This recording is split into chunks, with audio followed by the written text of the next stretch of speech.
Prairie Underground is in what is called the contemporary market. We work very much in a vernacular or language that is about great American sportswear. We work in those textiles which are very specific to a West Coast casual lifestyle. You know, our best-selling products are sweatshirts that you can put on and feel like you're wearing an elegant dress with dramatic proportion and silhouette, but there's something you can walk your dog in. My business partner, Camilla, and I moved to Seattle to start a clothing company. She had been working in the apparel industry for 8 years prior to that, and I had maintained a fine art studio practice creating sculpture in Minnesota. The primary motivation for Camilla to move here and for our business was the sewing industry, the history of manufacturing in Seattle.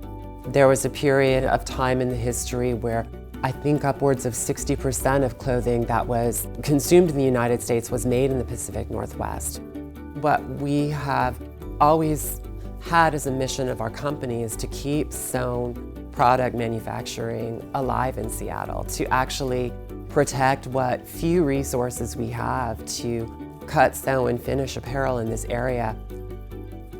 I think it's important to distinguish our design practice from an artistic practice. And I think it's also important to elevate design as its own idiom and its own masters. Design is generally intended to be consumed. So taking feedback from our showroom, taking feedback from our end users is useful information to us.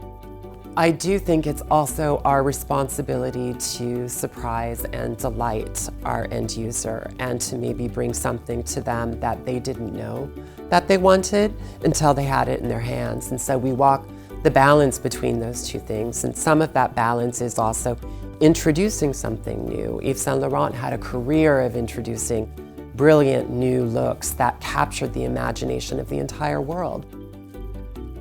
The era of Yves Saint Laurent from 1965 to 1971 is sort of the greatest parallel that you can draw between our interests and Yves Saint Laurent's career, in that at that time he was taking a lot of inspiration from women on the street, and for the first time there was a tremendous focus on youth culture. It was something that young people wanted to own. It was something that they wanted to be able to go into a boutique, which was a hub of subculture, and they could wear the fashions and feel like it was accessible and different from what their parents were wearing. I think that every designer is working in the shadow of Yves Saint Laurent, and that no designer's work is untouched by his creations, and the exquisite way that he embodied what it is to be a contemporary designer, what it is to be a fashion designer, was created by Yves Saint Laurent. This sort of public notion of what a fashion designer is, with creations that still make us swoon and silhouettes that we can incorporate and interpret in any number of different ways that still remain a Saint Laurent look. Like any applied design practice, we have an intended customer and user, and those were very different from Yves Saint Laurent's customer and end user. What we create is really meant to be lived in. These are clothes that are meant to be thrown in your washing machine and speak to a populist interest on our behalf to dress as many dynamic women as possible. It's different from, working in silk or fur or crocodile.